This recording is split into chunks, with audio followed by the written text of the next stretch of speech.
How can 13 cryptic sentences generate centuries of commentaries, where each interpreter saw a different world reflected in the same words?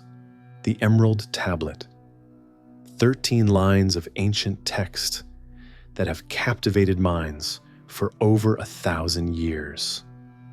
Most people know it as the foundation of alchemy, beginning with those famous words, "As above, so below."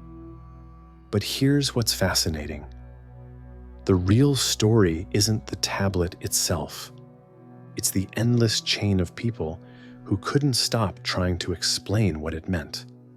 Picture this: a text so short you could read it in under a minute, yet it has spawned commentaries longer than encyclopedias. Arabic alchemists saw chemical formulas hidden in its verses. Medieval monks found Christian mysteries encoded in every line. Isaac Newton, yes, that Newton, spent years translating it, convinced it held the key to the universe's deepest laws.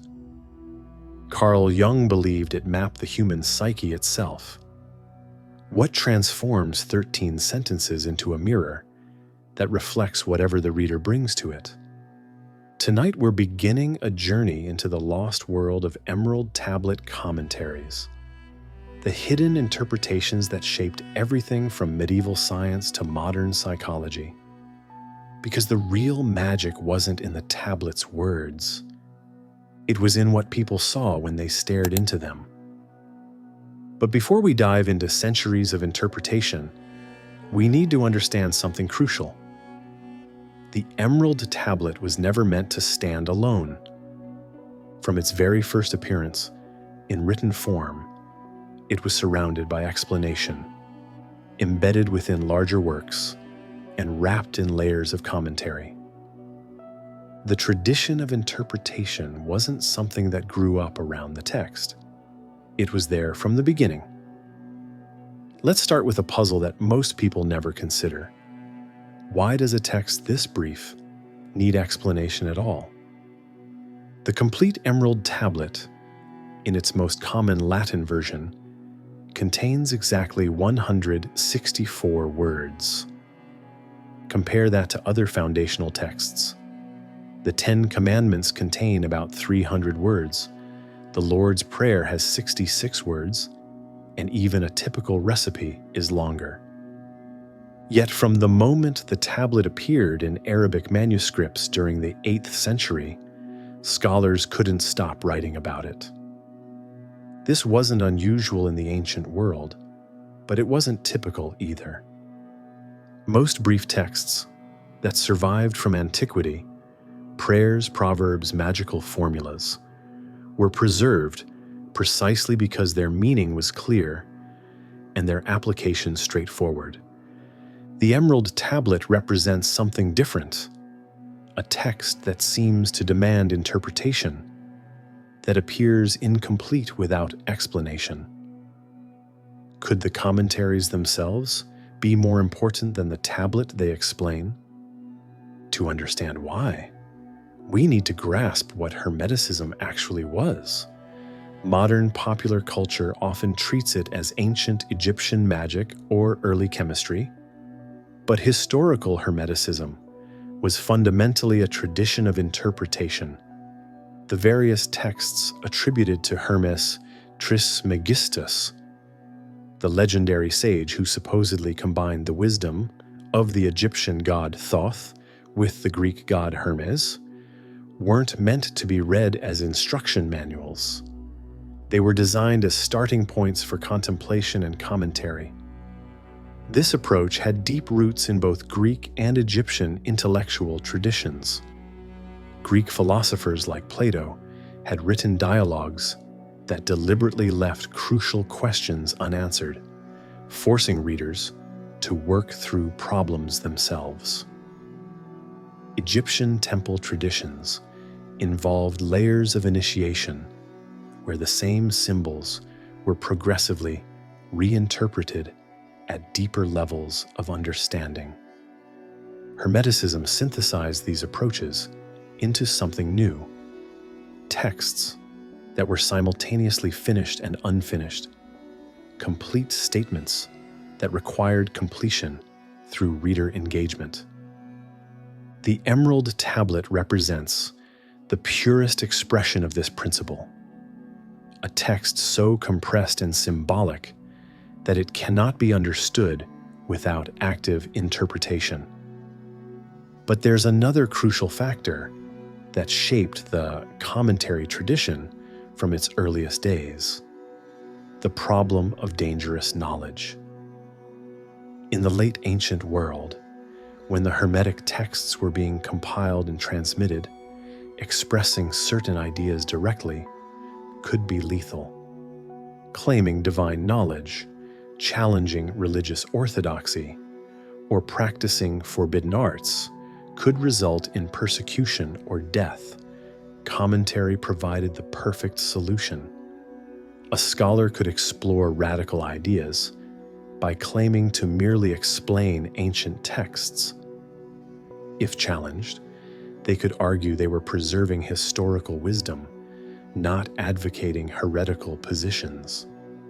The commentary format created a protected space for intellectual exploration that direct philosophical writing couldn't provide. This dynamic became crucial when Hermetic texts entered the Islamic world during the Great Translation movement of the 8th and 9th centuries. Muslim scholars were intensely interested in preserving and expanding upon Greek learning, but they had to navigate complex theological sensitivities. How do you study texts that seem to claim human beings can achieve divine knowledge without running afoul of Islamic orthodoxy? The answer was sophisticated commentary that reframed potentially problematic ideas as investigations into the divine design of the natural world. Rather than claiming humans could become gods, commentators argued that Hermetic texts described how humans could better understand Allah's creation. Rather than promoting magic, they presented alchemical work as natural philosophy that revealed the wisdom embedded in divine creation. Is the tablet an Egyptian secret in Arabic clothing? This reframing wasn't mere diplomatic translation. It represented a genuine synthesis that created new meanings while preserving ancient insights. Arabic commentators weren't just explaining Egyptian or Greek ideas. They were creating Islamic Hermeticism, a distinctive tradition that combined reverence for ancient wisdom with commitment to Islamic theological principles. The earliest Arabic commentator we can identify with confidence is Jabir ibn Hayyan, known in the West as Geber. Writing in the 8th century, Jabir established patterns of interpretation that would influence every subsequent commentary tradition. His approach reveals why the Emerald Tablet required explanation from the very beginning. Jabir treated the tablet not as a mystical poem, but as compressed scientific information. In his massive corpus of alchemical writings, over 3,000 works attributed to him, though modern scholars debate which are authentic, he repeatedly returns to the tablet as a foundational text that requires careful unpacking. His commentary on the opening line, "True without falsehood, certain most certain," occupies several pages in his Book of Eastern Mercury. Jabir argues that this seemingly simple statement actually contains a complete theory of knowledge. He breaks it down systematically. True refers to correspondence with natural reality. Without falsehood indicates knowledge tested through experiment. Certain, most certain, describes the reliability that comes from repeated verification. For Jabir, every line of the tablet contained multiple layers of compressed information that could only be accessed through systematic commentary. His interpretation of as above, so below provides detailed explanations of how celestial movements influence terrestrial chemistry, complete with observational data and experimental procedures. But Jabir went beyond mere explanation. He used the tablet as a framework for organizing his own discoveries. His commentary becomes a vehicle for transmitting genuinely new knowledge about chemical processes, metallurgy, and what we would now call experimental method. The ancient text provided the structure, but Jabir filled it with content that was thoroughly contemporary. This established a crucial precedent. Legitimate commentary wasn't just explanation of ancient meaning, but creative engagement that used ancient symbols to express new insights. The commentator's job wasn't to recover some lost original intention, but to discover what the symbols could mean for their own time and circumstances. Why did Muslim scholars risk preserving Hermetic ideas in an age of strict orthodoxy? The answer reveals another dimension of the commentary tradition. Islamic scholars during the Abbasid period were engaged in an unprecedented project of intellectual synthesis. They were attempting to preserve and integrate the philosophical achievements of multiple civilizations: Greek, Persian, Indian, Egyptian, within an Islamic framework. This required sophisticated interpretive methods that could find universal principles beneath culturally specific expressions. The Emerald Tablet became a perfect test case for these methods. Its extreme brevity meant that Islamic commentators could provide extensive interpretation without being constrained by detailed ancient context. Its symbolic language allowed for reframing that preserved essential insights while adapting surface meanings to Islamic sensibilities. The Sons of Hermes, networks of scholars who specialized in Hermetic texts, developed elaborate commentary methods specifically for this purpose. They created what they called progressive interpretation, reading the same text at multiple levels of sophistication depending on the reader's background and spiritual development. At the basic level, suitable for students beginning alchemical study, the tablet was interpreted as practical instructions for laboratory work. The Father Sun and Mother Moon became literal descriptions of how to use solar and lunar timing in chemical operations. The separation of subtle from gross provided step-by-step guidance for purification processes. At the intermediate level, for advanced practitioners, the same passages were read as descriptions of natural philosophical principles. The celestial parentage became explanations of how cosmic forces operate through material substances. The separation process became a general theory of how complex phenomena could be analyzed into component parts.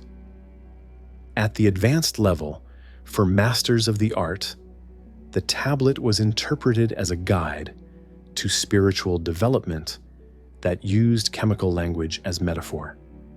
The one thing from which all things originated became a description of the divine unity that underlies apparent multiplicity.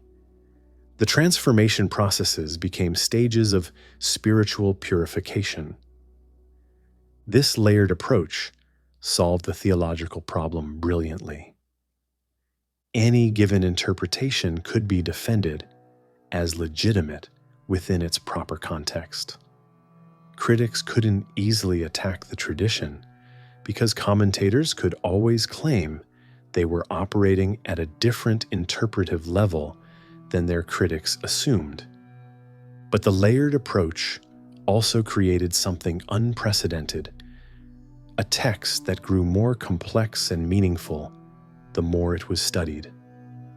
Unlike most ancient texts, which become clearer and more limited as scholars establish their historical context, the Emerald Tablet became richer and more mysterious as commentators revealed new possibilities for interpretation.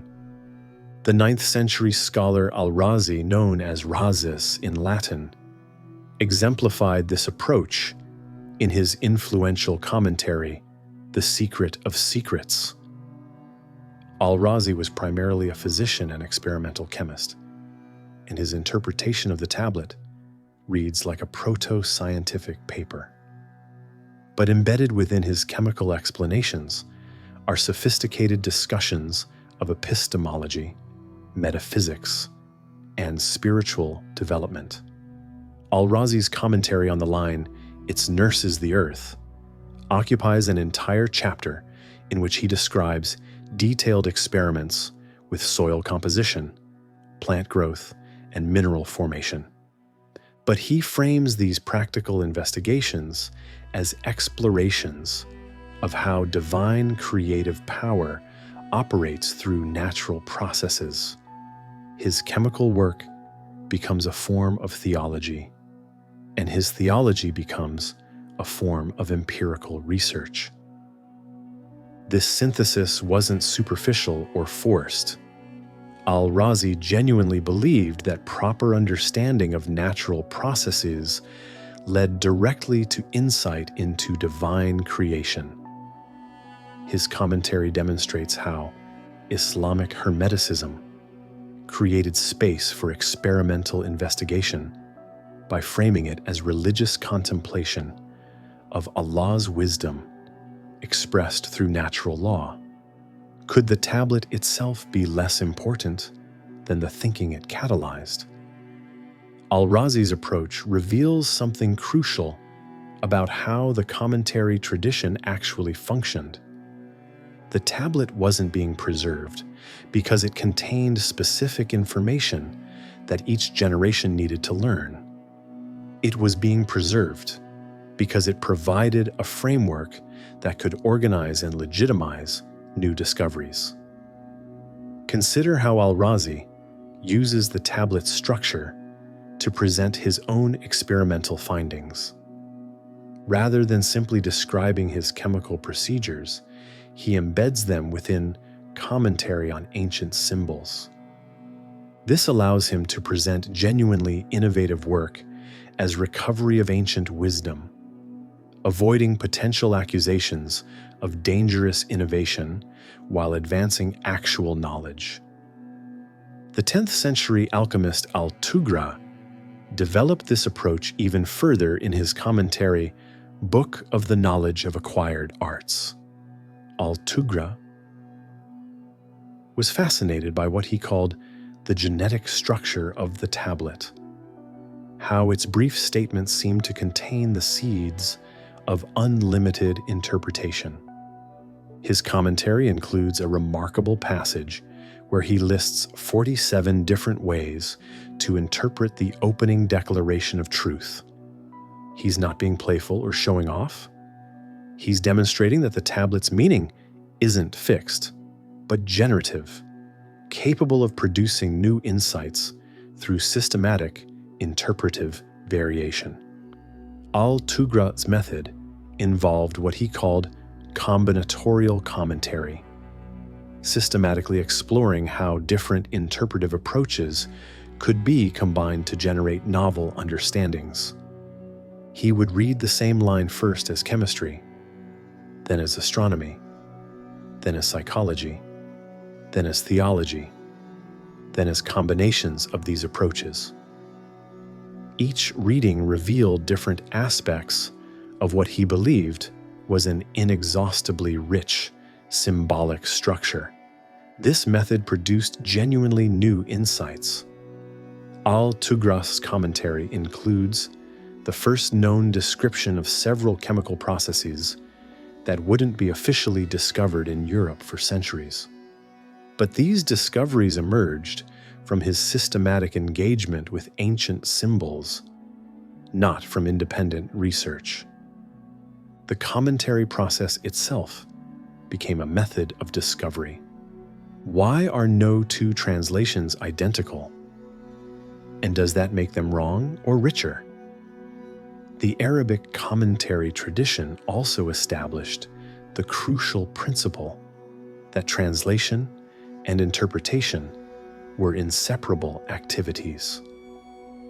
Unlike modern scholarly practice, which attempts to distinguish between faithful translation and personal interpretation, Arabic commentators saw translation as necessarily involving interpretive choices that revealed the translator's understanding.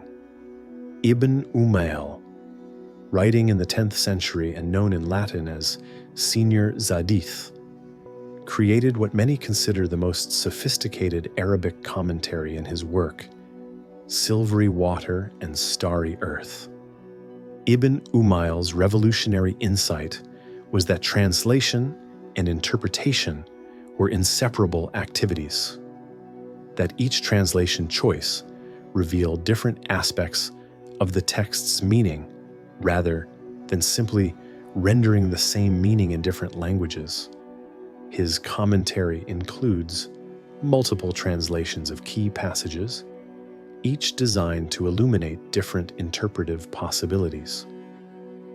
Rather than seeing this as a problem, he celebrated it as evidence of the tablet's inexhaustible depth, arguing that legitimate commentary should map the full range of possible readings rather than seek one correct interpretation. This approach created what scholars call interpretive pluralism, the acceptance that multiple, even contradictory interpretations could be simultaneously valid. Arabic commentators didn't seek the one correct reading of the tablet. They sought to map the full range of possible readings, treating interpretive diversity as a feature rather than a bug. The most influential figure in establishing this tradition was Belinus, the Arabic name for Apollonius of Tyana, the legendary sage who supposedly discovered the tablet in Hermes' tomb. Belinus's Secret of Creation, written in the 9th century, became the primary vehicle for transmitting both the tablet and its interpretive tradition into later Arabic and eventually Latin literature. Belinus's commentary is structured as a dialogue between different interpretive voices, each representing a different school of understanding. The chemical voice explains the tablet as laboratory procedures. The astronomical voice reads it as descriptions of celestial mechanics. The theological voice interprets it as revelations about divine creation. The mystical voice finds in it guidance for spiritual transformation. Rather than privileging one voice over others, Belinus presents them as complementary perspectives on the same underlying reality. His commentary suggests that the tablet's true meaning emerges from the interaction between these different approaches, not from any single interpretive method. This dialogue format became enormously influential. Later, commentators adopted Belinus's multi-voiced approach, creating commentaries that explicitly acknowledged and incorporated multiple interpretive traditions. The commentary became a space for intellectual conversation rather than authoritative explanation. How did secret societies use commentaries to veil their own teachings? The Arabic period also saw the development of what historians call esoteric commentary, interpretations that used the tablet as a framework for transmitting knowledge that couldn't be expressed directly. Secret societies and mystical orders discovered that tablet commentaries provided perfect camouflage for their own teachings.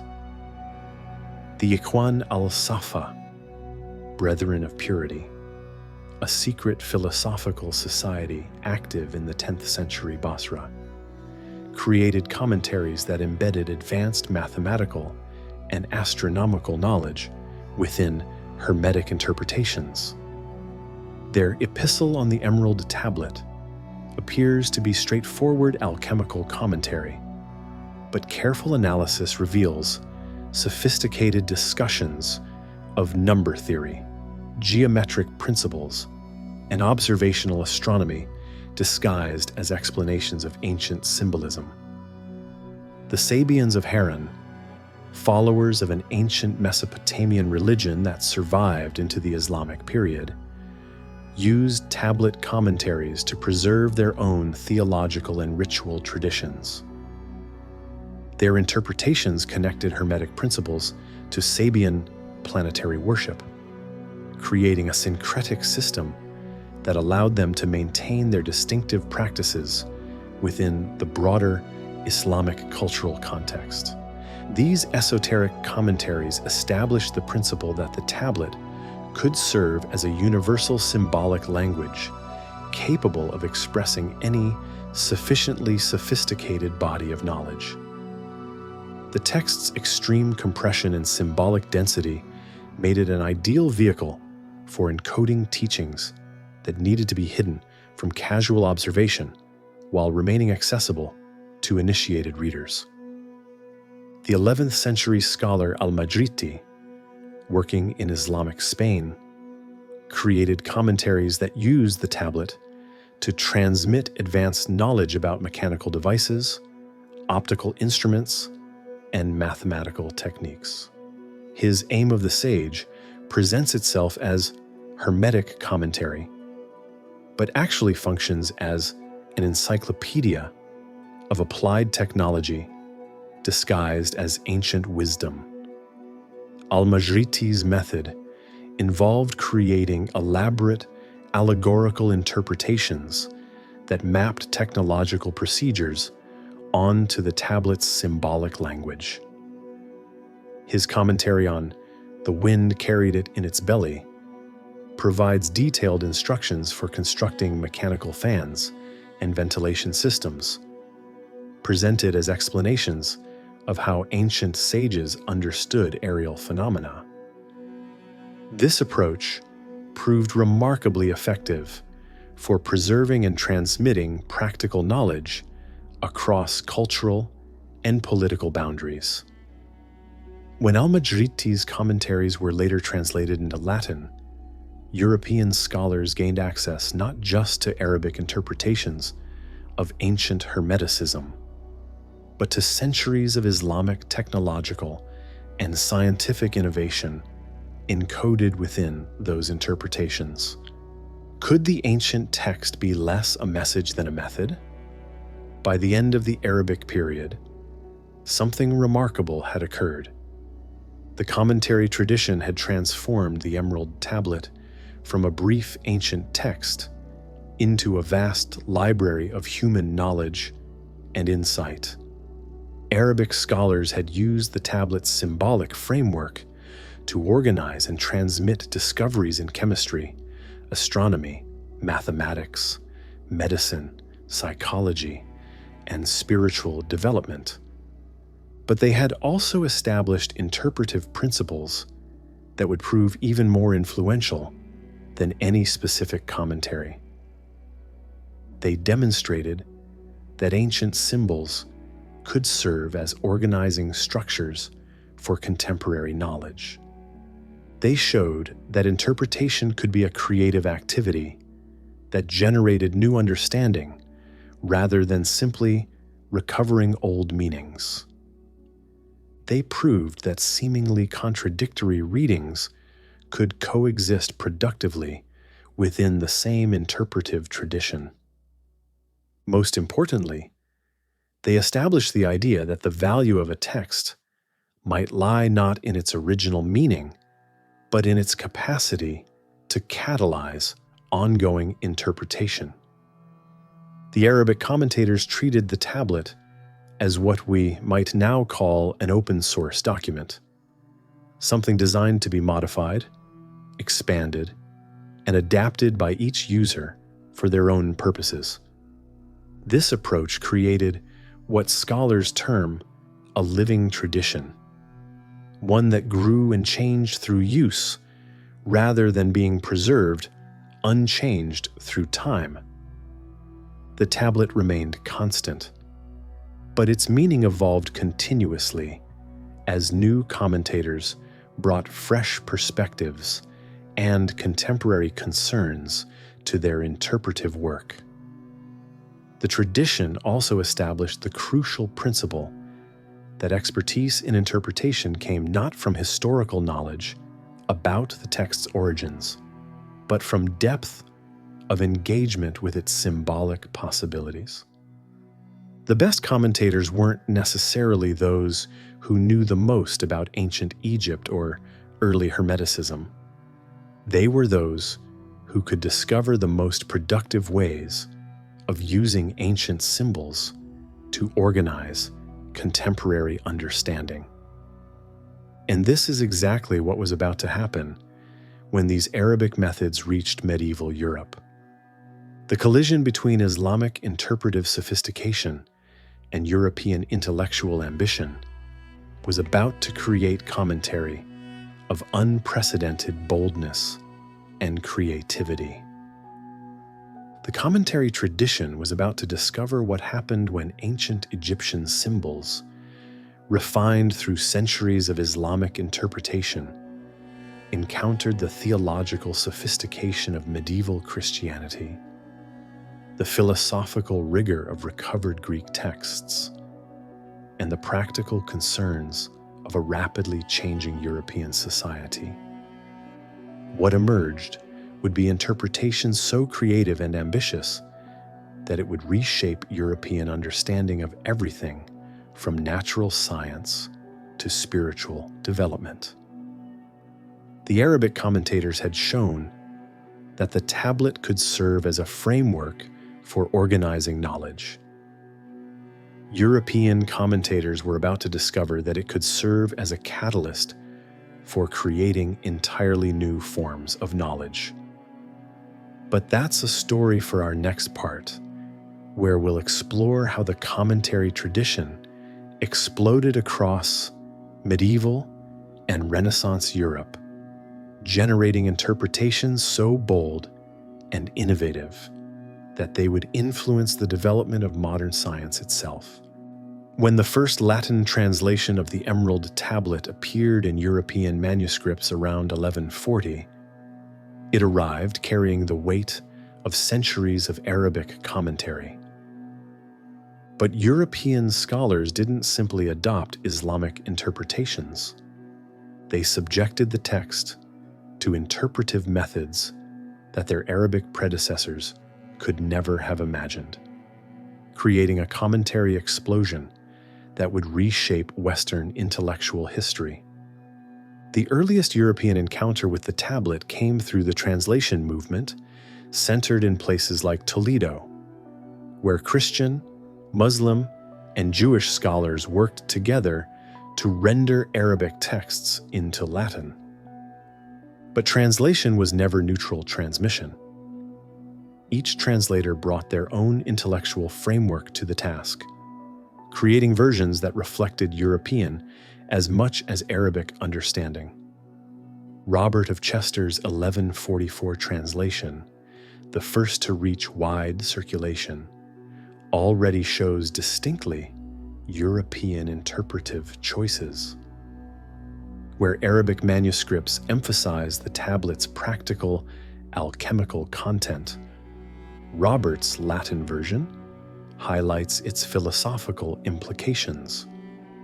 His translation choices systematically favor terms that would resonate with readers familiar with Christian Platonism and Aristotelian natural philosophy. But the real transformation began when European scholars started writing their own commentaries. They brought to the tablet interpretive methods developed for biblical exegesis, classical literary analysis, and scholastic philosophical investigation. The result was commentary of unprecedented sophistication and ambition. What made Renaissance thinkers see in the tablet both a philosopher's stone and a Christian prophecy? Albertus Magnus, the 13th century German Dominican friar, created the first major European commentary that fully demonstrates this new interpretive power. Albertus was one of the most learned men of his age, a master of Aristotelian philosophy who had also absorbed extensive Arabic learning. When he encountered the Emerald Tablet, he saw immediately that it required interpretation methods more sophisticated than anything the Arabic tradition had developed. Albertus's commentary, embedded within his massive Book of Minerals, applies the fourfold interpretive method developed for biblical commentary to the tablet's symbolic language. He reads each line simultaneously as literal description of chemical processes, allegorical representation of natural philosophical principles, moral instruction for spiritual development, and anagogical prophecy about cosmic transformation. His interpretation of as above, so below demonstrates this method in action. At the literal level, Albertus explains it as describing how celestial bodies influence terrestrial substances through what he calls virtues, invisible powers that transmit influence across distances. At the allegorical level, he reads it as expressing the Platonic principle that earthly phenomena are imperfect copies of perfect celestial forms. At the moral level, he interprets it as guidance for aligning human will with divine purpose. At the anagogical level, he sees it as prophecy about the final unity of heaven and earth at the end of time. But Albertus went beyond applying existing interpretive methods. He used the tablet as a framework for developing new approaches to understanding the relationship between spiritual and material reality. His commentary becomes a treatise on what he calls experimental theology, the idea that careful observation of natural processes can reveal divine truths that pure contemplation might miss. This was revolutionary thinking. Albertus was arguing that the ancient Hermetic text provided a method for using empirical investigation as a form of spiritual practice. His commentary established theoretical foundations for what would later become experimental science, but framed these foundations as recovery of ancient wisdom rather than dangerous innovation. Roger Bacon, writing slightly later in the 13th century, took this experimental approach even further. Bacon's commentary treats the tablet as an encoded scientific manual that preserves advanced knowledge from a lost ancient civilization. His interpretation reads like an early version of what we might now call ancient astronaut theory, but grounded in sophisticated mathematical and optical analysis. Bacon's commentary on the line, "The sun is its father, the moon its mother," includes detailed calculations about how solar and lunar cycles might affect chemical reactions, complete with observational data from his own experiments. But he frames these calculations as decoding the mathematical knowledge that ancient Egyptian priests had embedded in symbolic language. His interpretation of the wind carried it in its belly provides extensive analysis of atmospheric phenomena, including early formulations of what would later become gas laws. Bacon believed that ancient sages had understood atmospheric pressure, gas dynamics, and weather patterns in ways that medieval science was only beginning to rediscover. Most remarkably, Bacon's commentary includes what appears to be the first European description of experimental method as a systematic approach to natural investigation.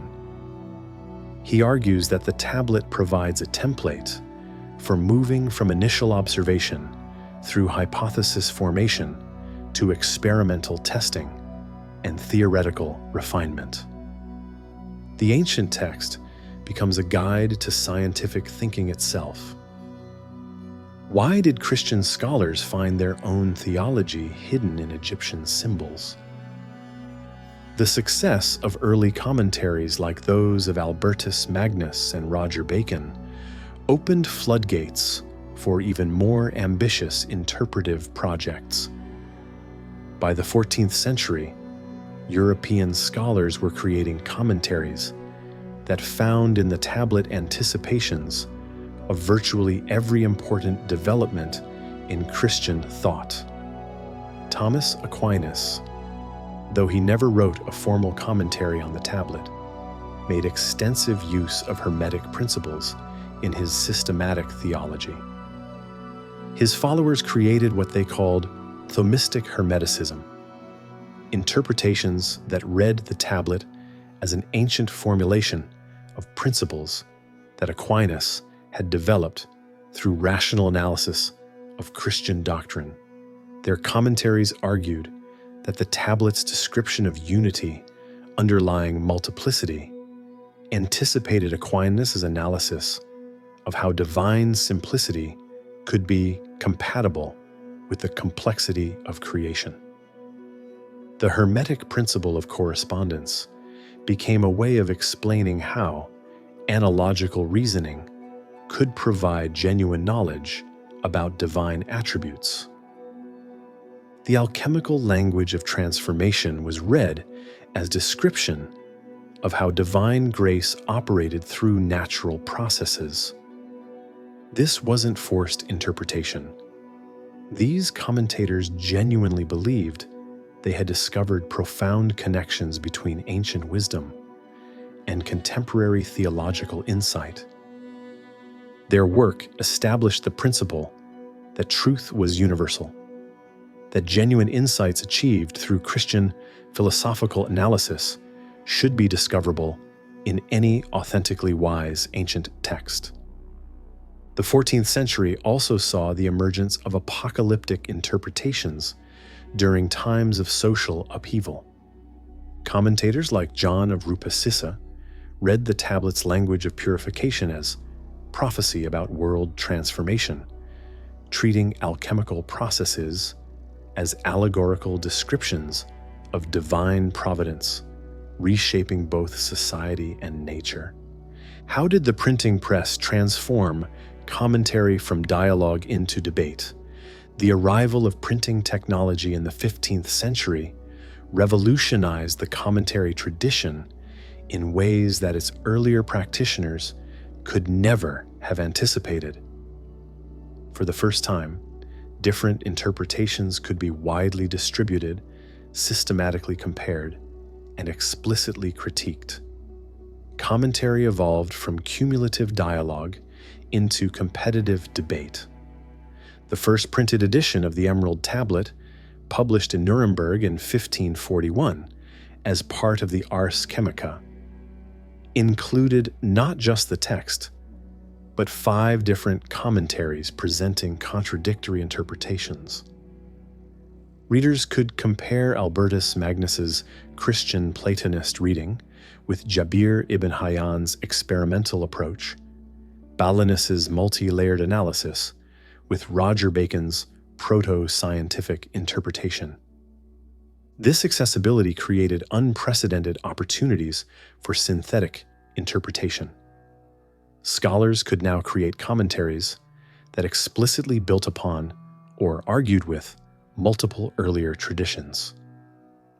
The Renaissance masters took full advantage of this possibility. Heinrich Cornelius. Agrippa's early 16th century commentary represents the peak of this synthetic approach. Agrippa had access to virtually the entire commentary tradition: Arabic, medieval Latin, and contemporary Renaissance interpretations. His Commentary on the Hermetic Mysteries weaves together insights from dozens of earlier commentators, while adding layers of interpretation drawn from recovered Greek texts, Kabbalistic learning, and Renaissance natural magic. Agrippa's commentary on the opening declaration of truth occupies over 20 pages and references interpretations from Ibn Umayl, Albertus Magnus, Ficino, Pico della Mirandola, and a dozen other commentators. But Agrippa doesn't just compile earlier insights. He uses them as building blocks for constructing what he calls a universal commentary that reveals how all legitimate interpretive traditions point toward the same underlying truths. His method involved what he termed concordance analysis, systematically identifying points where different interpretive traditions converged, and using these convergences as evidence for reliable insight. Where Arabic chemical interpretations, Christian mystical readings, and Platonic philosophical analysis agreed, Agrippa argued they were probably touching something genuinely significant. This approach produced commentaries of extraordinary intellectual ambition. Agrippa's interpretation of as above, so below connects Ptolemaic astronomy, Galenic medicine, Aristotelian metaphysics, Christian angelology, and Kabbalistic emanation theory into a unified system that treats the tablet as the key to understanding all possible correspondences between different levels of reality. What happens when every educated person in Europe starts interpreting the same 13 lines? The printing press also democratized commentary in unprecedented ways.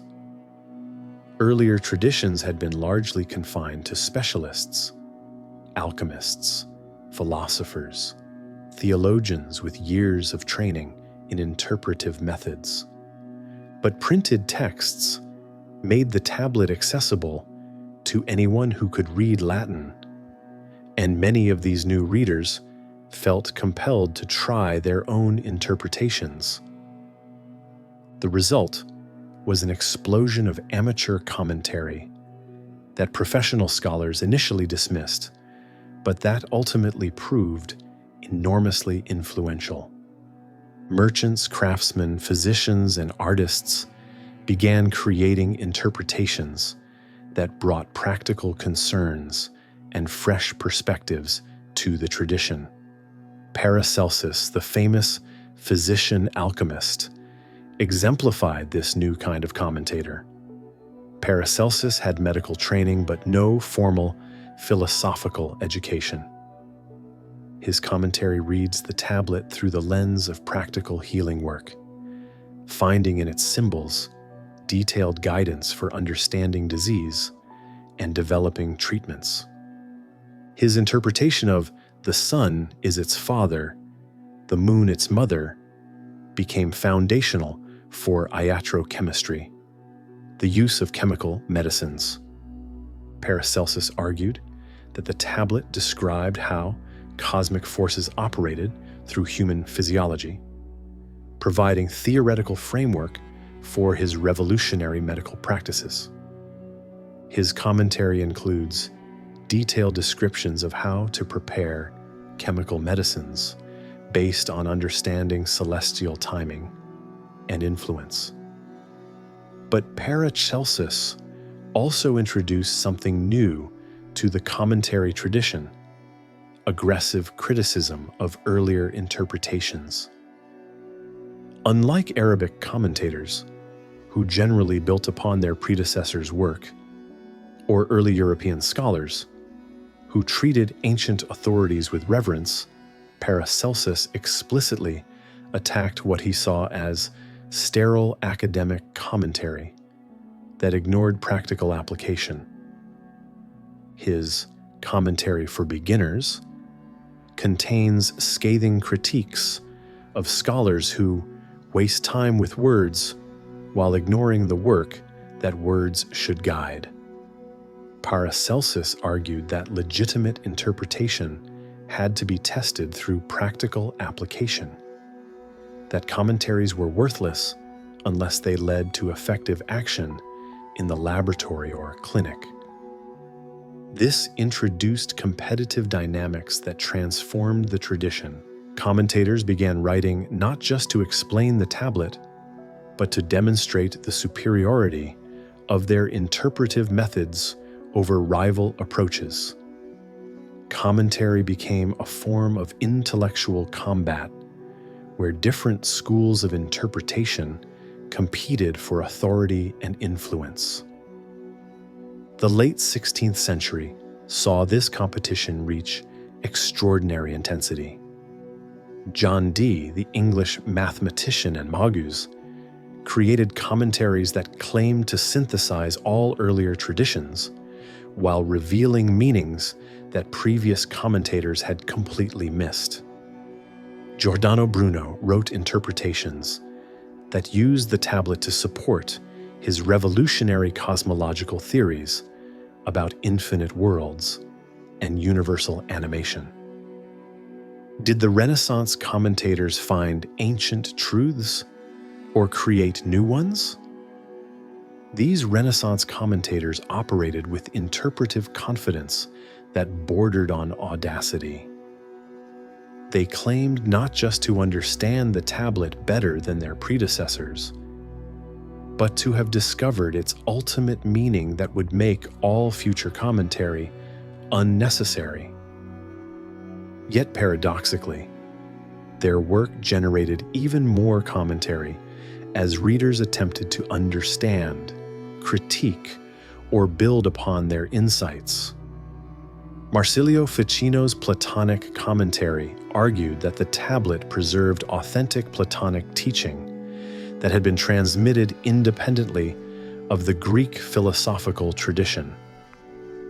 His interpretation reads every line as confirming doctrines about the world soul, the hierarchy of being, and the possibility of spiritual ascent through intellectual contemplation. Giovanni Pico della Mirandola's Kabbalistic commentary claimed to reveal the tablet's true meaning as preserved Hebrew wisdom that had been transmitted to Egypt and then encoded in Hermetic symbols. His interpretation connects each line to specific elements of Kabbalistic teaching about divine emanation and mystical return. These competing claims created what scholars call interpretive warfare, explicit battles between different commentary traditions for authority over the text's meaning. But rather than resolving these battles by establishing correct interpretations, the Renaissance period saw them proliferate into ever more complex and ambitious interpretive systems. The printing press amplified these dynamics by making it possible to publish commentaries that directly responded to specific rival interpretations. Scholarly feuds that might previously have remained confined to personal correspondence or university debate became public controversies played out through competing published commentaries. But this competitive environment also pushed commentators toward unprecedented interpretive sophistication. To succeed in the new marketplace of ideas, a commentary had to offer something genuinely novel while demonstrating comprehensive mastery of earlier traditions. The result was interpretation of extraordinary depth and creativity. What emerged when ancient symbols met Renaissance ambition? By 1600, European libraries contained commentaries on the Emerald Tablet that addressed virtually every major intellectual concern of the age. There were medical commentaries that connected Hermetic principles to theories of disease and treatment, mathematical commentaries that found geometric and algebraic principles embedded in alchemical language, astronomical commentaries that used the tablet to support or critique different cosmological models. Political commentaries read the text as guidance for statecraft and social organization. Artistic commentaries found in it principles of composition, proportion, and aesthetic harmony. Even military commentaries appeared, arguing that the tablet described strategic principles that could be applied to warfare and fortification. This proliferation wasn't random or superficial. Each commentary tradition developed sophisticated methods for connecting tablet symbolism to its chosen domain of application. The text's extreme compression and symbolic density made it adaptable to virtually any intellectual framework that could provide enough interpretive structure to organize its meaning. The Renaissance period established the principle that would define all subsequent commentary. The tablet's meaning wasn't limited by its historical origins or original cultural context. It was limited only by the interpretive creativity and intellectual sophistication that readers brought to their engagement with its symbols. This principle would prove crucial when the tradition encountered the private genius of figures like Isaac Newton and Carl Jung. In their hands, the commentary tradition would discover meanings that even the ambitious Renaissance interpreters had never imagined. The most extraordinary commentaries on the Emerald Tablet were never meant for publication. In the private studies of history's most brilliant minds, away from academic scrutiny and public judgment, the ancient text revealed meanings that would have shocked even the most ambitious Renaissance interpreters. Did Newton see physics in its words, and Jung see dreams? Isaac Newton's secret engagement with the Emerald Tablet represents one of the most remarkable episodes in the hidden history of science.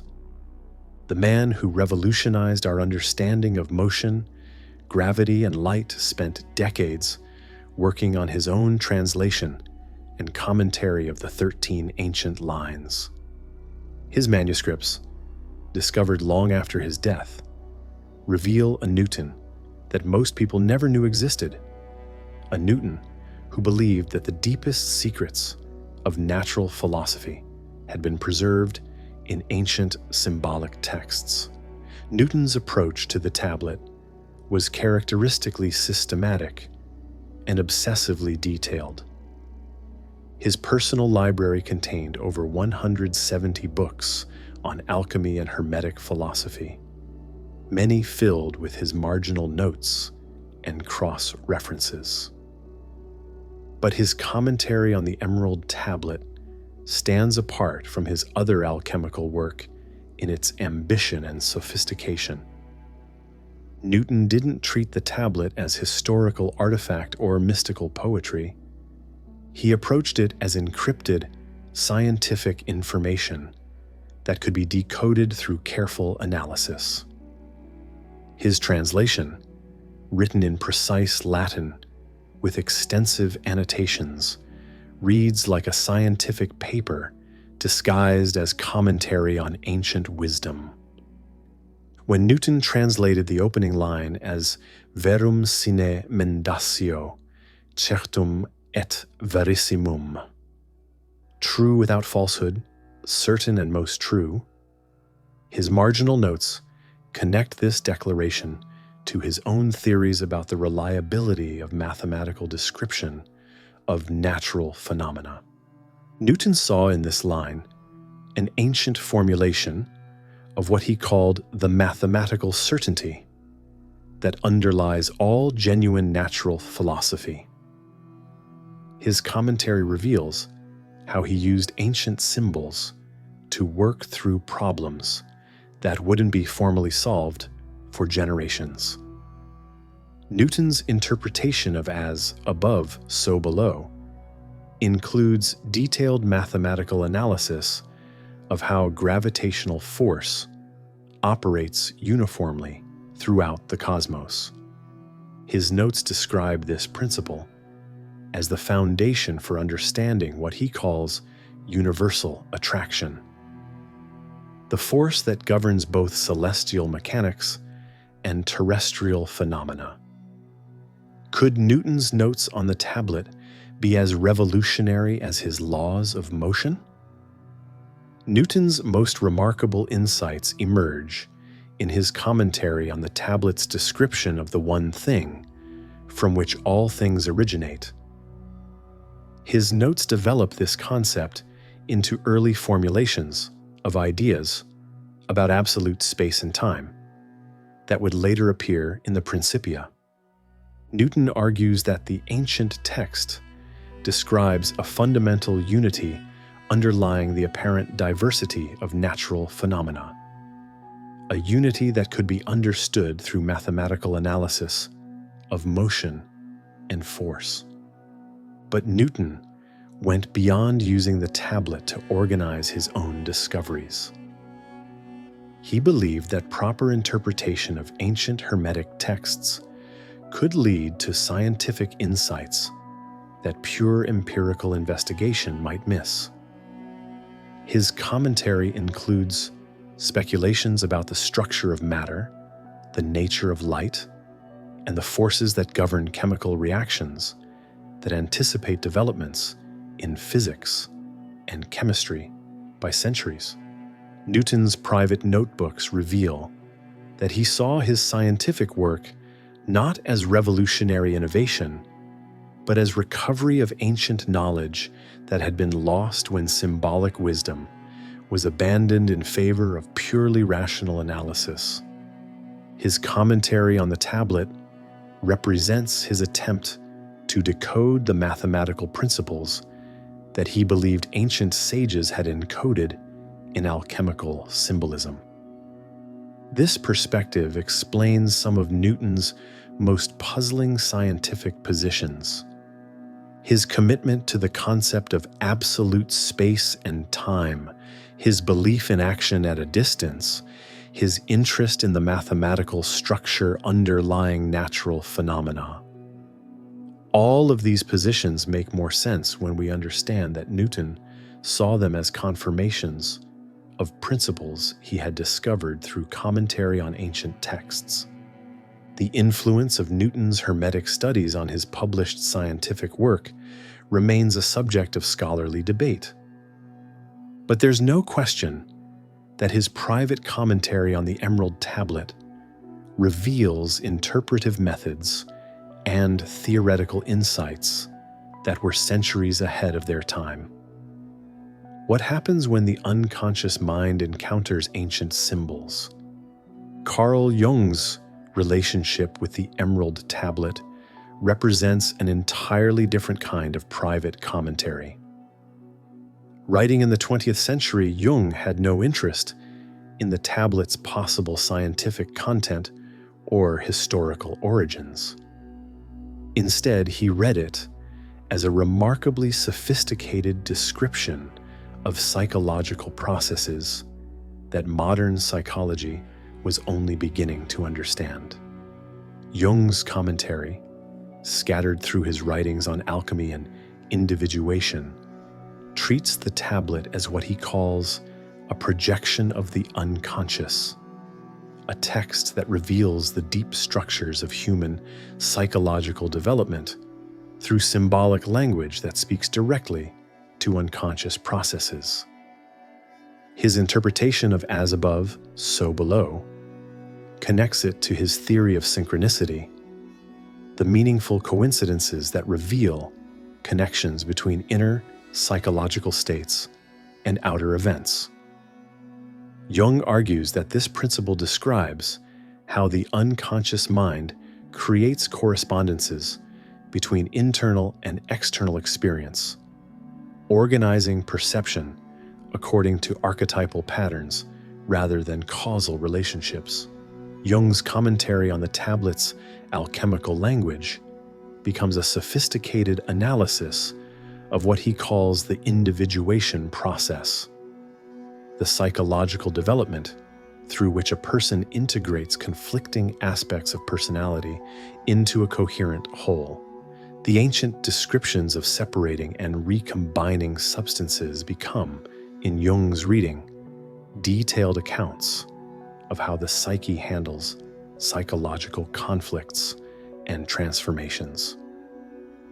His interpretation of the one thing from which all things originate connects it to what he calls the self, the archetypal representation of psychological wholeness that serves as the organizing principle for personality development.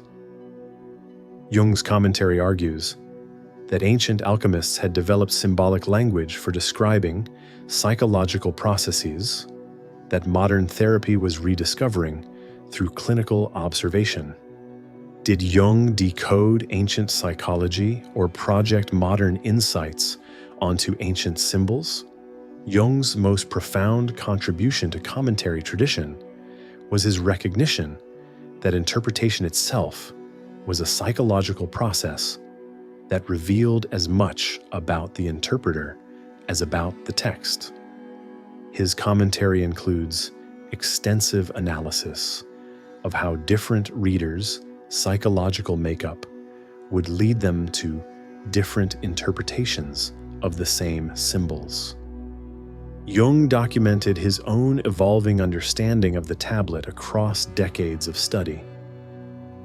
His early interpretations, influenced by his medical training, read it primarily as description of psychotherapeutic processes. His middle period commentaries, shaped by his break with Freud and development of analytical psychology, emphasized its archetypal symbolism. His late work interpreted it as description of what he called the collective unconscious, the shared psychological inheritance that connects all human experience. This personal evolution became, for Jung, evidence of the tablet's unique psychological function. He argued that it was designed to catalyze different insights at different stages of the reader's psychological development. The text didn't contain fixed meaning waiting to be discovered, but potential meaning that was activated through the reader's own developmental process. Jung's commentary method involved what he called active imagination, allowing unconscious responses to the text's symbols to emerge spontaneously, and then analyzing these responses for psychological insight. His private notebooks contain detailed records of dreams, fantasies, and associations triggered by engagement with different lines of the tablet. Through this method, Jung discovered that the tablet functioned as what he termed a psychological amplifier, a symbolic structure that intensified and clarified unconscious processes by providing archetypal language for expressing experiences that were difficult to capture in ordinary conceptual terms. How did private genius transform ancient symbols into personal revelation? Other private commentators left equally fascinating records of how individual brilliance could extract unprecedented meaning from ancient symbols.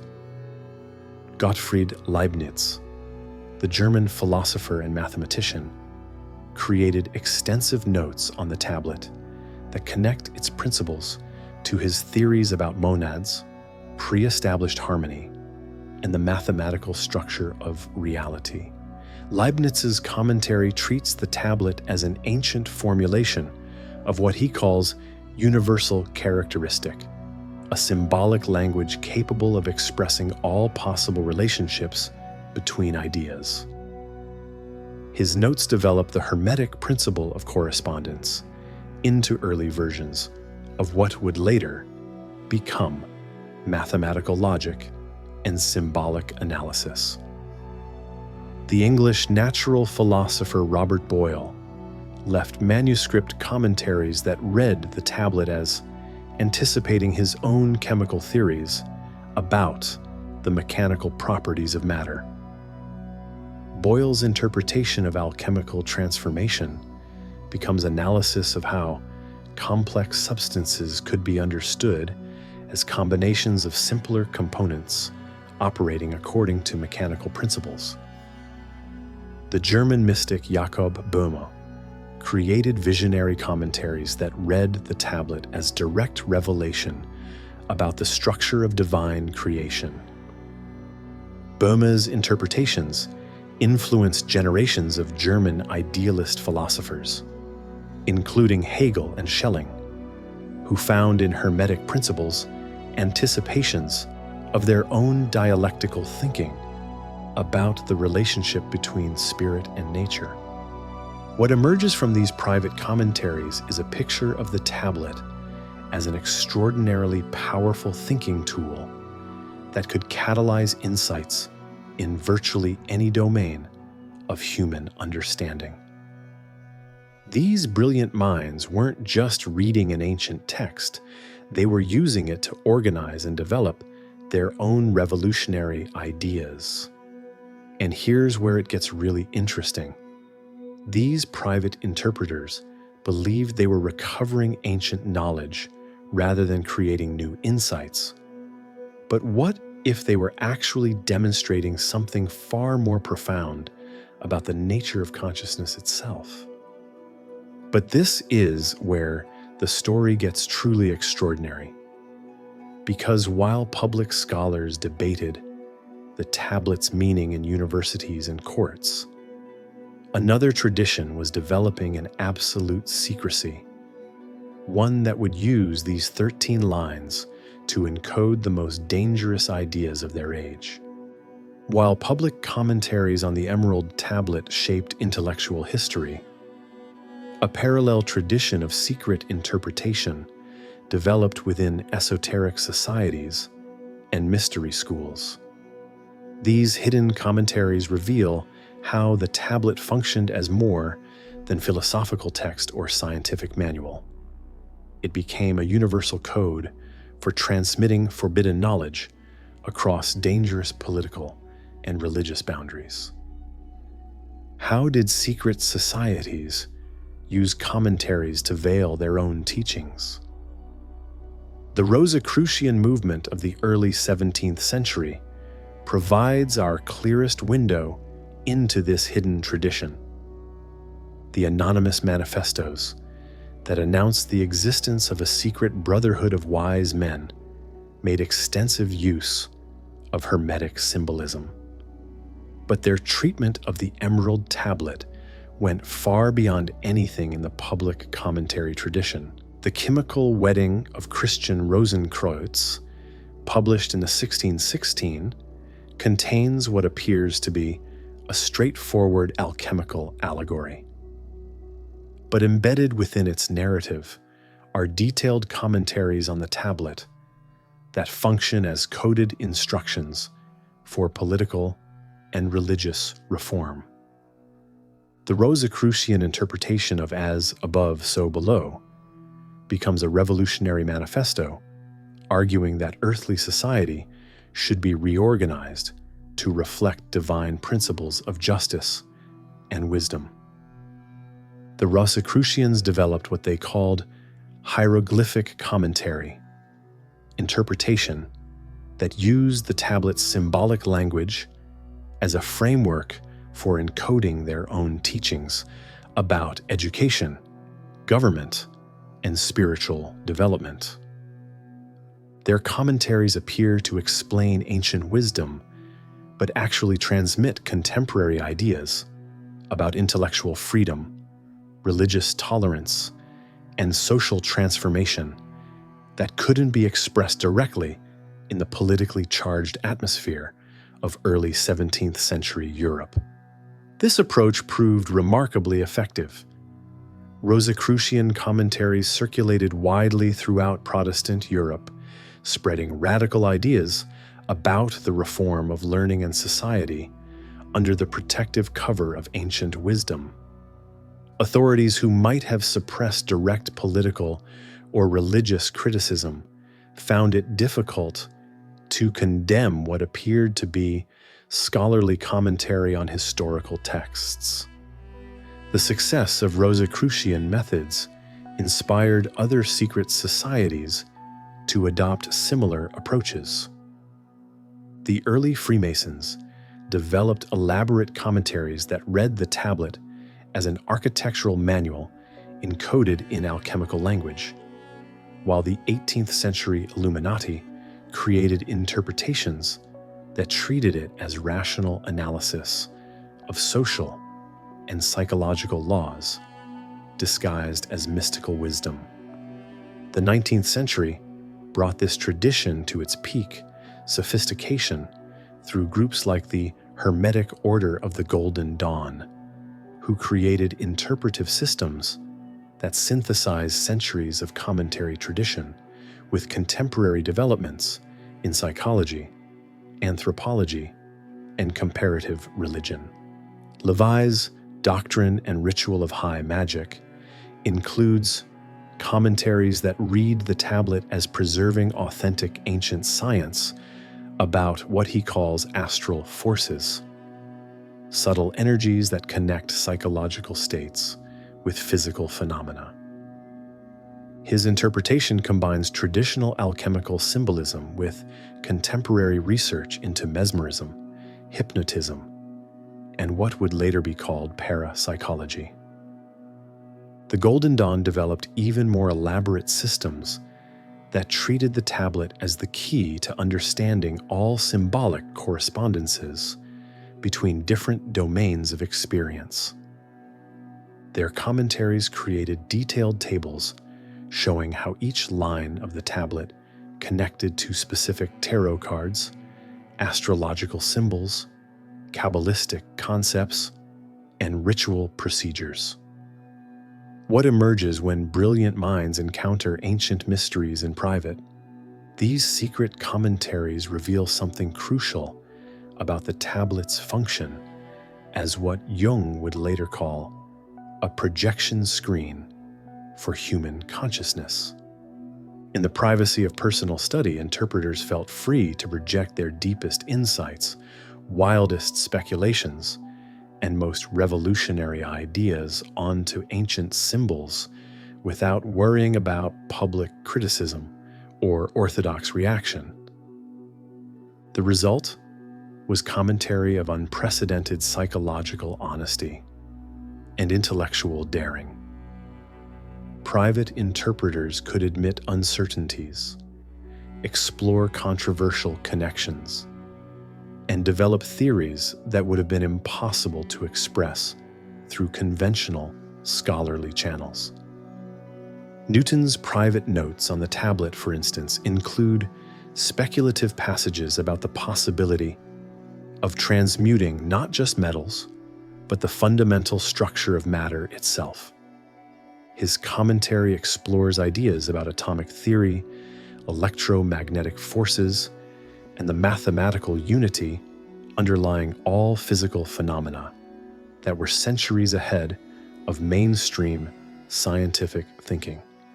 Jung's private engagement with the tablet, documented in his Red Book and personal correspondence, reveals how he used alchemical symbolism to work through his own psychological crises and theoretical innovations. His commentary becomes a record of genuine psychological transformation, achieved through sustained engagement with ancient symbols. But the most significant private commentaries came from figures who combined intellectual brilliance with practical experience in their chosen fields. These interpreters brought real-world expertise to their symbolic analysis, creating commentaries that grounded abstract interpretation in concrete understanding of how things actually work. John Dee, the Elizabethan mathematician and magus, created private commentaries that combined advanced mathematical analysis with practical experience in navigation, cartography, and optical instrument construction. His interpretation of the tablet's geometric symbolism includes technical diagrams showing how Hermetic principles could be applied to solving practical problems in applied mathematics and engineering.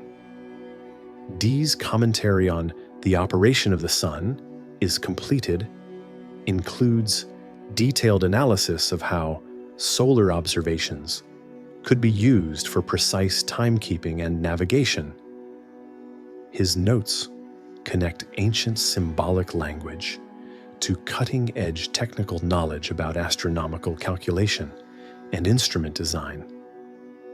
Similarly, Paracelsus's private medical commentaries go far beyond his published works in connecting Hermetic principles to clinical observation and therapeutic practice.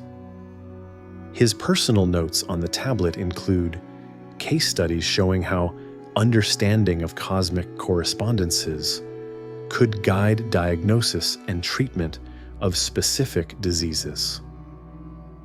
These private commentaries establish the principle that the most valuable interpretation combined symbolic sophistication with practical expertise. The best commentators weren't necessarily the most learned in traditional scholarship, but those who could bring real-world knowledge to their engagement with ancient symbols. Did the greatest minds find their own discoveries hidden in 13 ancient lines? Perhaps the most remarkable aspect of the private commentary tradition is how often brilliant interpreters believed they were recovering ancient knowledge rather than creating new insights. Newton was convinced that his gravitational theories had been known to ancient sages and encoded in texts like the Emerald Tablet. Jung believed that his psychological discoveries were rediscoveries of wisdom that earlier civilizations had possessed and expressed through symbolic language. This pattern suggests something profound about how creative insight actually works. The private commentators demonstrate that breakthrough thinking often involves finding new ways to organize existing knowledge rather than discovering entirely novel information. Ancient symbols provided frameworks that could reveal unexpected connections between familiar phenomena. The commentary process became a method of intellectual archaeology that uncovered meanings that were neither purely ancient nor purely contemporary, but emerged from the interaction between timeless symbolic structures and contemporary intellectual problems. The private interpreters used ancient texts as thinking tools that could catalyze insights that neither pure historical scholarship nor independent speculation could achieve. This understanding brings us to our final exploration. What happens when we step back and ask not what the tablet means, but what the entire commentary tradition reveals about the nature of wisdom itself? After more than a millennium of interpretation, translation, and reinterpretation, what do we actually know about the Emerald Tablet? Here's the paradox. The more commentaries scholars produced, the further they moved from any original meaning the text might have possessed. Yet this wasn't a failure of understanding. It was the entire point. What if the emerald tablet was designed to never mean the same thing twice? The cumulative weight of commentary tradition reveals something profound about how wisdom actually transmits across cultures and centuries. The tablet wasn't preserved because it contained specific information that each age needed to learn. It was preserved because it provided a framework for each age to articulate its own deepest insights. Consider the extraordinary range of discoveries that emerged through commentary tradition. Arabic alchemists used the tablet to develop experimental chemistry and preserve Greek natural philosophy. Medieval European scholars found in it bridges between divine revelation and rational investigation that helped reconcile faith and reason. Renaissance magi read it as guidance for natural magic that anticipated modern scientific method. Newton discovered gravitational principles. Jung uncovered psychological archetypes. Were any of them wrong? The historical evidence suggests they were all right, within their own contexts and for their own purposes. Each commentary tradition extracted genuine insights from engagement with ancient symbols. But these insights reflected the interpreter's intellectual framework as much as the text's symbolic content. This suggests that the tablet functions as what cognitive scientists might call a meaning catalyst, a symbolic structure designed to maximize interpretive possibility rather than convey fixed information. Its deliberate ambiguity, its compressed symbolic language, its brevity that forces readers to supply missing connections, all of these features seem calculated to generate commentary rather than prevent it.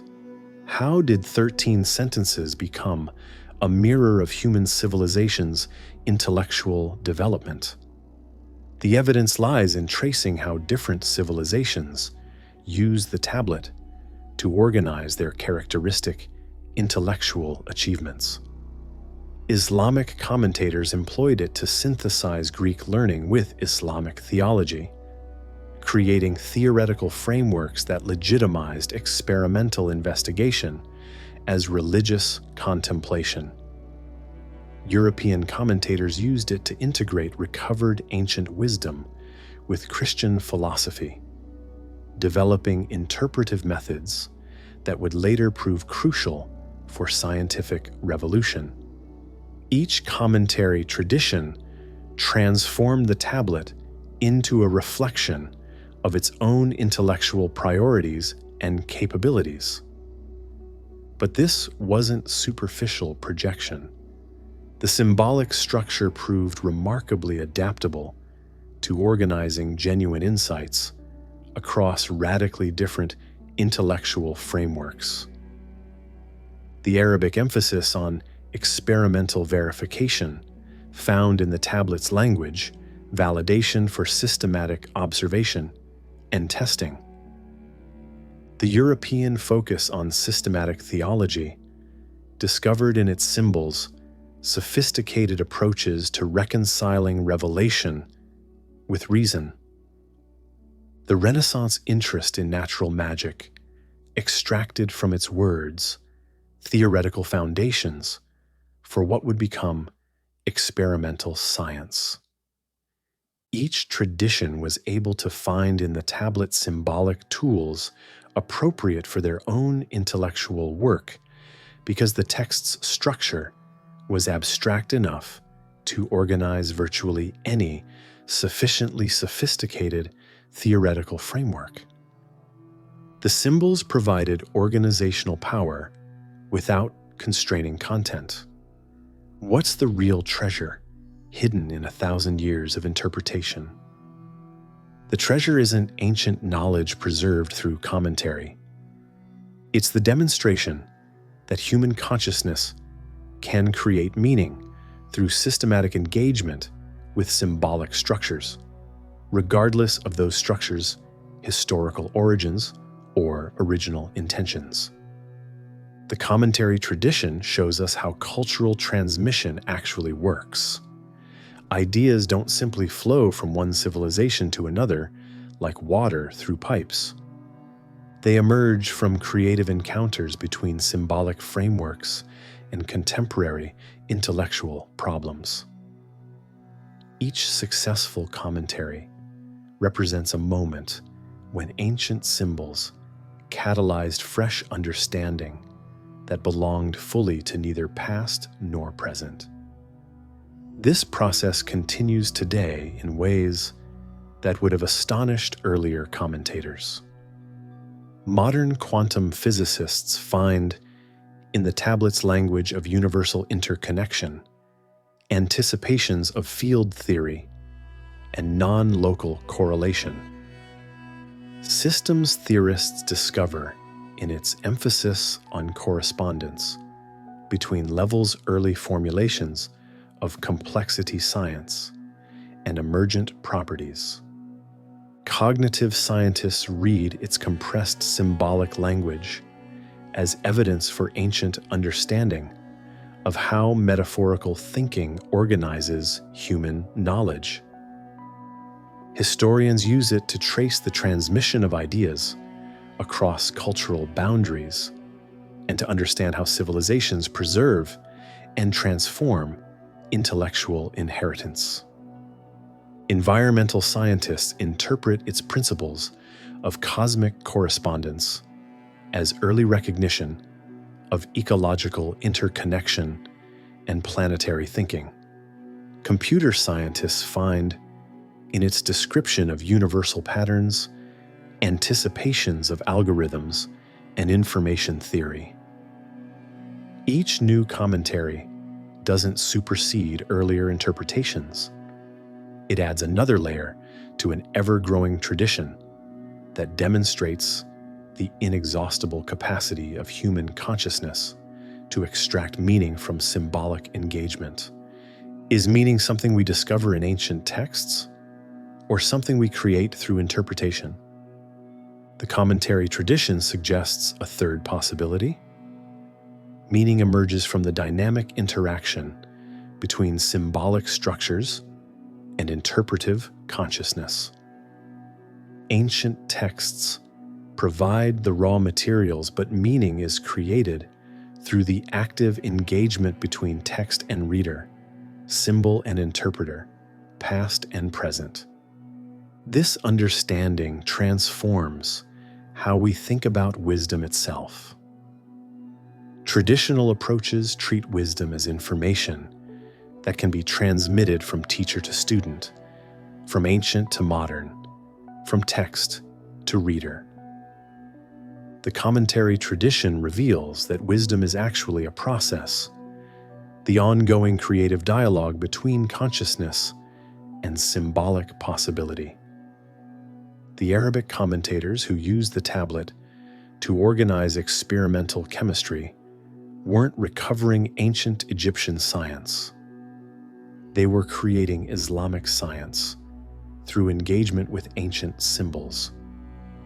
Renaissance interpreters, who found Christian mysteries in Hermetic language, weren't discovering what ancient Egyptians really believed. They were developing Christian Hermeticism through creative synthesis of ancient and contemporary insights. Newton's gravitational interpretations didn't prove that ancient sages understood universal attraction. They demonstrated how engagement with ancient symbols could catalyze insights that neither pure mathematics nor pure empiricism could achieve independently. Jung's psychological readings didn't recover ancient depth psychology. They showed how symbolic language could organize understanding of psychological processes that rational analysis alone couldn't adequately describe. What makes some ancient texts inexhaustibly meaningful, while others become historical curiosities? The answer lies in recognizing that certain symbolic structures possess what we might call interpretive resilience, the capacity to remain meaningful across radically different intellectual contexts. The Emerald Tablet succeeded not because it preserved specific ancient knowledge, but because its symbolic architecture could support unlimited interpretive construction. This resilience emerges from several factors that the commentary tradition helps us identify. First, optimal symbolic compression. The text provides just enough structure to guide interpretation without constraining it. Second, multi-level coherence. The symbols work simultaneously at practical, theoretical, and spiritual levels of interpretation. Third, generative ambiguity. The language is mysterious enough to require creative engagement, but structured enough to reward systematic analysis. Most importantly, the tablet demonstrates what happens when symbolic content matches interpretive method.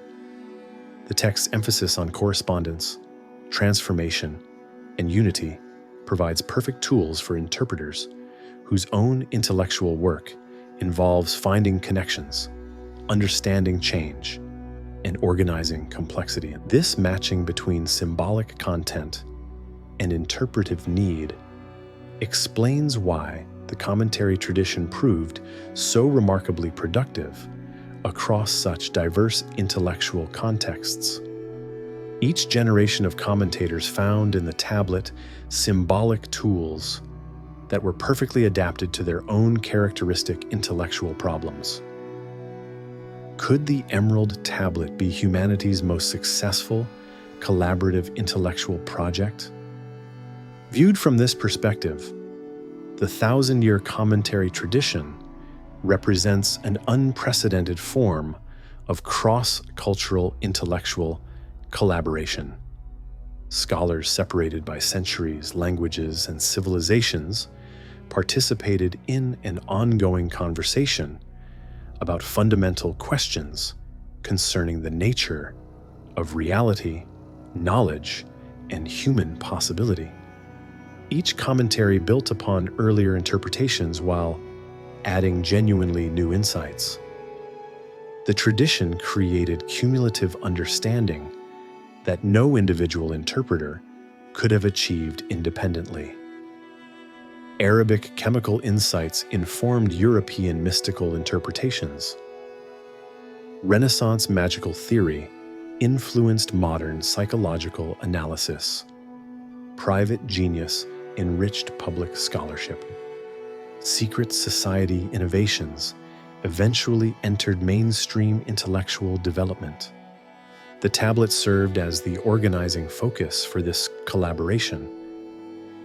But the real achievement was the interpretive tradition itself, the demonstration that human consciousness could create meaning through sustained symbolic engagement that transcended individual limitations and cultural boundaries.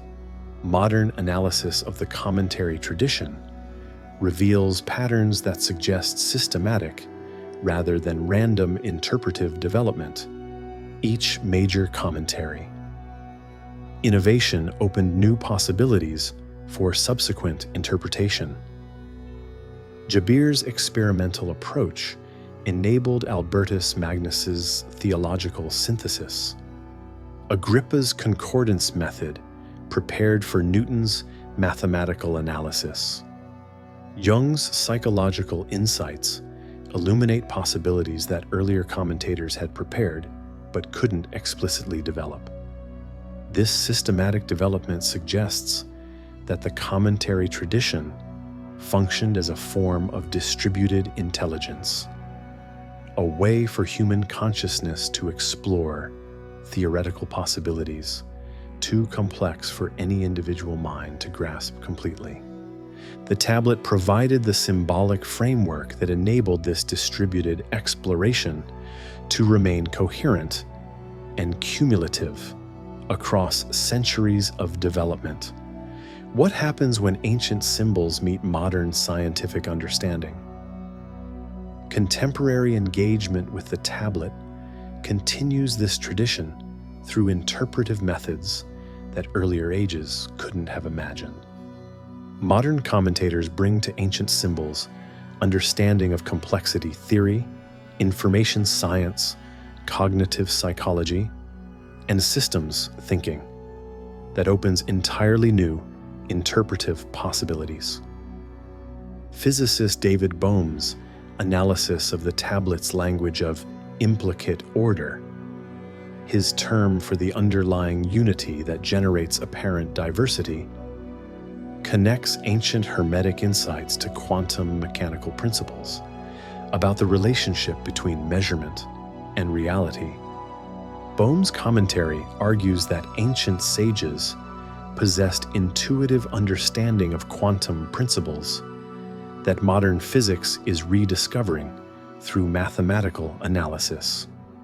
Cognitive scientist Douglas Hofstadter's interpretation of the tablet's recursive structure, the way its principles apply to themselves, connects it to his research on self-reference, consciousness, and artificial intelligence. Hofstadter's commentary treats the ancient text as an early exploration of the strange loops and self-referential patterns that seem to characterize conscious experience.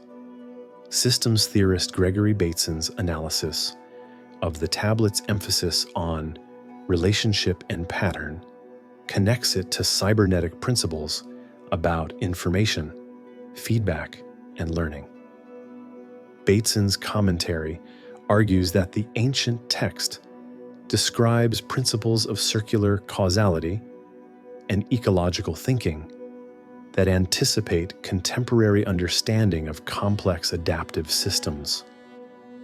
These modern commentaries demonstrate that the tradition continues to generate genuinely new insights through engagement with ancient symbols. Contemporary interpreters aren't just applying modern knowledge to explain ancient texts. They're using ancient symbolic frameworks to organize and develop cutting-edge theoretical understanding. Are we still writing commentaries on the Emerald Tablet without realizing it? In fact, we are. Every time researchers in fields like complexity science, consciousness studies, or systems theory develop frameworks for understanding how simple principles generate complex phenomena, they're participating in the commentary tradition that began with Arabic alchemists trying to explain 13 mysterious lines. Modern scientific concepts like emergence, self-organization, and nonlinear dynamics represent sophisticated developments of the same insights that Hermetic commentators expressed through symbolic language about correspondence, transformation, and unity. The mathematical formulations are new, but the underlying recognition that reality exhibits patterns that repeat across different scales and domains connects directly to principles that commentary tradition has explored for over a millennium.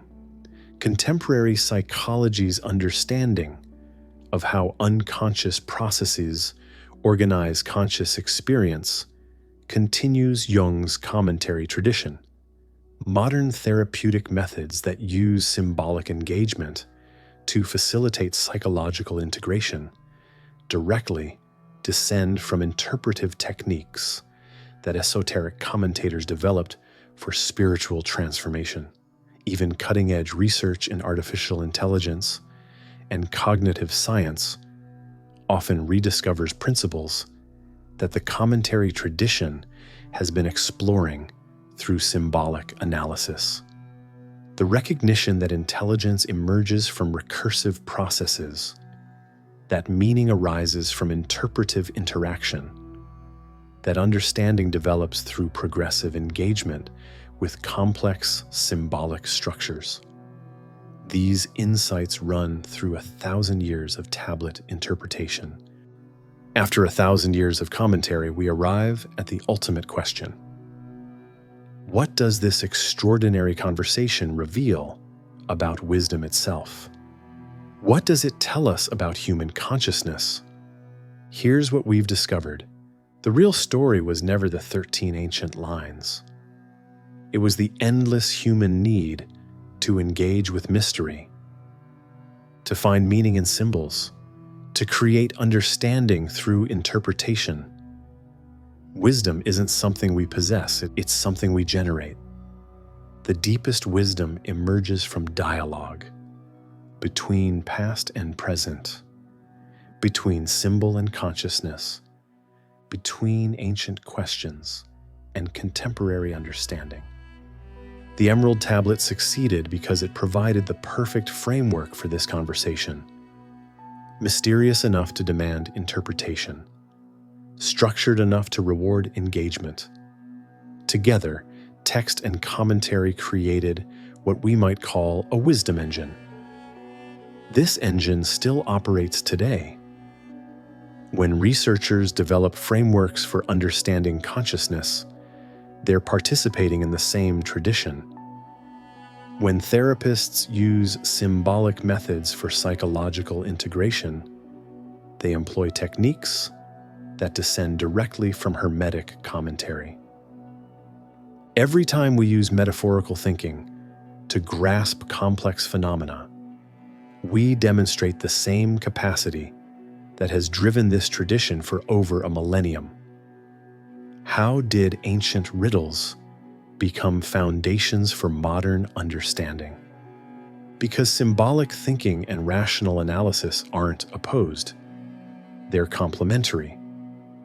The commentary tradition shows us their integration in action. Symbolic frameworks organize investigation. Rational analysis illuminates symbolic meaning. This integration drives every major breakthrough. Scientific revolutions reorganize observations through fresh frameworks. Psychological insights emerge when we find symbolic language for experiences that resist description. Spiritual development combines rational understanding with symbolic engagement. But here's the deepest revelation. In the end, the real Emerald Tablet isn't made of emerald at all. It's made of human consciousness itself.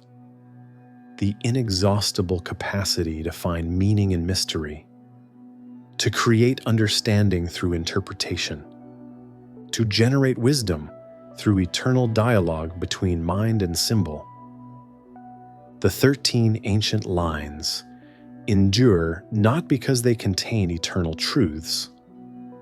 They endure because they provide an eternal method for discovering truth. Consciousness itself is the philosopher's stone, the mysterious substance that transforms ancient symbols into living understanding. Each commentary represents this alchemy in action, human intelligence extracting gold from the base metal of mystery. The lost commentaries aren't lost at all. They live on in every moment consciousness encounters mystery and responds with interpretation. They continue in every scientific theory that organizes observations through symbolic frameworks. They persist in every therapeutic insight that uses metaphor to facilitate transformation. The real legacy isn't preserved ancient secrets. It's the demonstration that the deepest secrets are created new in every encounter between an open mind and fertile mystery. Wisdom isn't inherited. It's created through ongoing dialogue with the symbolic structures that organize understanding. As above, so below. As in the ancient text, so in the living commentary. As in the symbol, so in the consciousness that interprets it. The mirror never stops reflecting, because human consciousness never stops creating meaning from mystery, understanding from uncertainty, wisdom from the endless dialogue between what was written and what we discover when we read it with the full power of our contemporary understanding. The emerald tablet remains as mysterious and meaningful as the day it was first set down, because human consciousness remains as creative and inexhaustible as the interpretations it generates. This creativity isn't modern. It is the eternal engine of human understanding, always operating, always discovering, always transforming mystery into insight through the alchemy of interpretation.